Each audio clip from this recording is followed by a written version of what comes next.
ಅಪ್ಪ ಅಂತ ಶಿರಾ ತಾಲೂಕು ತುಮಕೂರು ಜಿಲ್ಲೆ.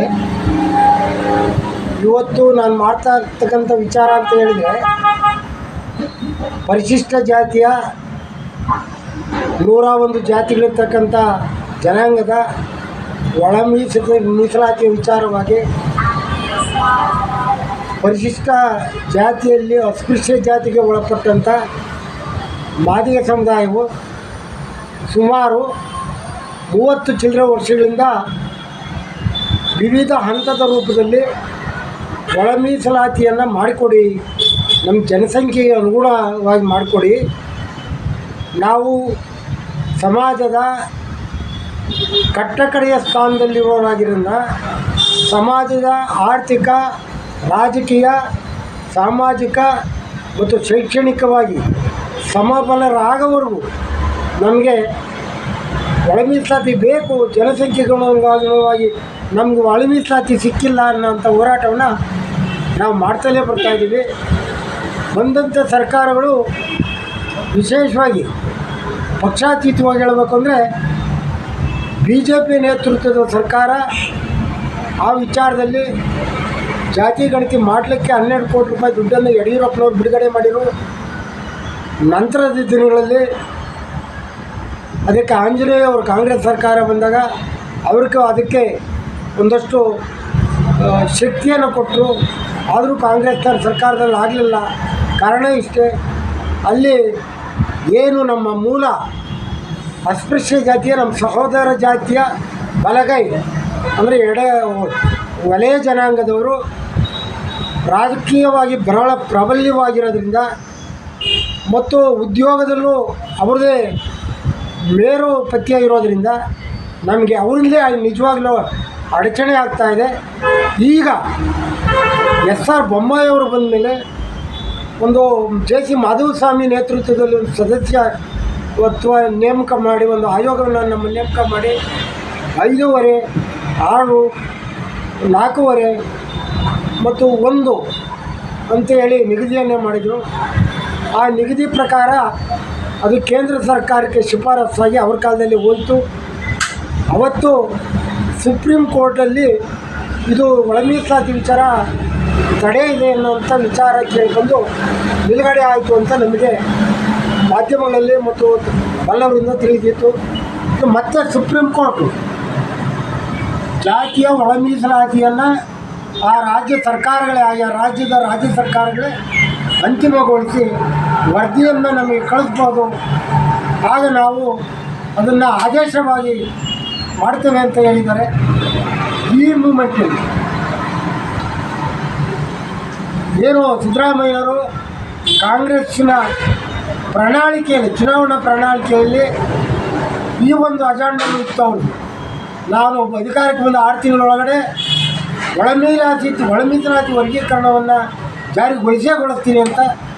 ಆದರೂ ಈ ಕಡೆ ತೊಟ್ಲು ತೂಗಿ ಮಗುವನ್ನು ಜಿಗುಟೋದು, ತೊಟ್ಲನ್ನು ತೂಗುವಂಥ ಕೆಲಸವನ್ನು ಕಾಂಗ್ರೆಸ್ ಸರ್ಕಾರ, ಸಿದ್ದರಾಮಯ್ಯರ ನೇತೃತ್ವದ ಸರ್ಕಾರ ಮತ್ತು ನಮ್ಮ ಸಹೋದರ ಜಾತಿಯ ಬಲಗೈನವರು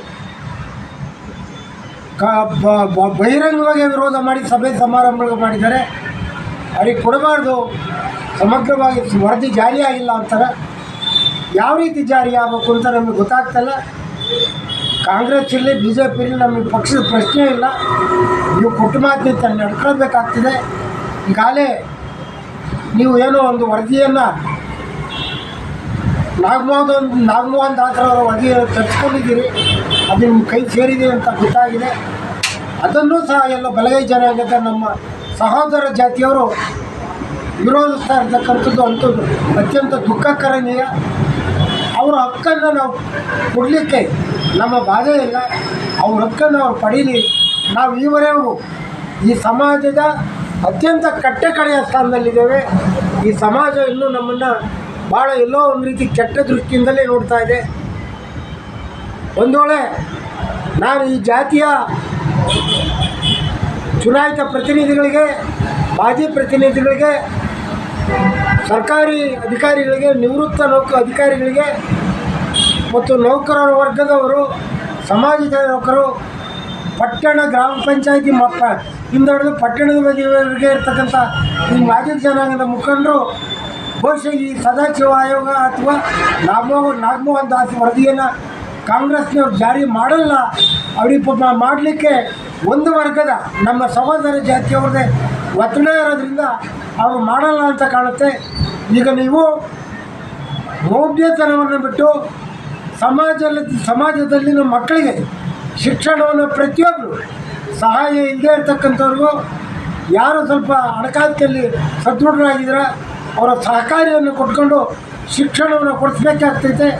ಶಿಕ್ಷಣದಿಂದಲಾದರೂ ನಾವು ಸಾಮಾಜಿಕವಾಗಿ, ರಾಜಕೀಯವಾಗಿ, ಆರ್ಥಿಕವಾಗಿ ಹೊರಬರಲಿಕ್ಕೆ ಸಾಧ್ಯ ಅಂತ ನಾನು ತಮ್ಮಲ್ಲಿ ಮನವಿ ಮಾಡಿಕೊಳ್ತಾ ಮತ್ತೊಮ್ಮೆ ಈ ಸರ್ಕಾರವನ್ನು ಆಗ್ರಹಿಸ್ತಾ ಇದ್ದೇನೆ. ತಾವೇನಾದರೂ ಈ ಅವಧಿಯಲ್ಲಿ ನೀವು ಜಾರಿಗೊಳಿಸಿಲ್ಲ ಅಂತ ಹೇಳಿದರೆ ಭಾಳ ನೀವು ಯಾವ ಮಟ್ಟಕ್ಕೆ ನಮ್ಮನ್ನು ಕಾಣ್ತಾ ಇದ್ದೀರಾ ಅಂತ ಗೊತ್ತಾಗುತ್ತೆ. ಸಿದ್ದರಾಮಯ್ಯನವರೇ, ನೀವು ಅಹಿಂದ ನಾಯಕರು ಅಂತಲೇ ಮೊದಲನೇ ಬಾರಿ ಮುಖ್ಯಮಂತ್ರಿ ಆದವರು ಹೇಳಿರಿ, ಈಗಲೂ ಹೇಳಿರಿ. ನನ್ನ ಪ್ರಕಾರ ನೀವು ಅಹಿಂದ ನಾಯಕರು ಆಗಲಿಕ್ಕೆ ಸಾಧ್ಯ ಇಲ್ಲ ಅಂತ ಕಾಣ್ತಾ ಇದೆ. ಯಾಕಂದರೆ ನಿಮ್ಮ ಜನಾಂಗದವರ ನಾಯಕರುಗಳನ್ನೇ ನೀವು ಬೆಳೆಸಿಲ್ಲ. ಕುರುಬ ಜನಾಂಗದ ನಾಯಕರುಗಳನ್ನೇ ನೀವು ಅವರು ಬೆಳೆದ್ರೆ ನಾನೇ ಇಲ್ಲಿ ಮಟ್ಕಾಗ್ತೀನೋ ಅಂತ ಬೆಳೆಸಿಲ್ಲ.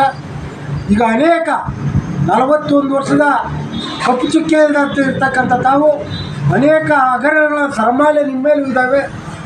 ಇದೆಲ್ಲ ಮುಚ್ಚೋಗ್ಬೇಕಂದ್ರೆ ಕನಿಷ್ಠ ನಮಗೆ ನ್ಯಾಯವನ್ನು ಕೊಡುತ್ತಾರೆ ಅಂತ ನಾವು ಭಾವಿಸ್ತಾ ನನ್ನ ಈ ಮನವಿಯನ್ನು ಆಗ್ರಹಿಸಿ ನಮ್ಮ ಜನಾಂಗದಲ್ಲಿ ಕೈ ಮುಗಿದು ಬೇಡಿಕೊಳ್ತಾರೆ. ದಯಮಾಡಿ ಮಕ್ಕಳಿಗೆ ಶಿಕ್ಷಣವನ್ನು ಕೊಡಿಸಲಿಕ್ಕೆ ಗ್ರಾಮೀಣ ಮಟ್ಟದಲ್ಲಿರ್ತಕ್ಕಂಥ ನೌಕರರು, ವಿದ್ಯಾವಂತರು ಎಲ್ಲರೂ ಬೇರೆ ಬೇರೆ ಮೂಲದಿಂದ ಹಣವನ್ನು ಕ್ರೋಢೀಕರಿಸಿ ಅವರ ಹಣಕಾಸಿನ ವ್ಯವಸ್ಥೆಗೆ ಅನುಕೂಲ ಮಾಡಿಕೊಡ್ರಿ ಅಂತ ಕೇಳ್ಕೊಳ್ತಾ ಈ ಮಾತನ್ನು ಮಾತನಾಡ್ತಾ ನಾನು ಎಲ್ರಿಗೂ ಹೊಂದಿಸ್ತಾ ಈ ಮಾತನ್ನು ಮುಗಿಸ್ತಾ ಇದ್ದೇನೆ.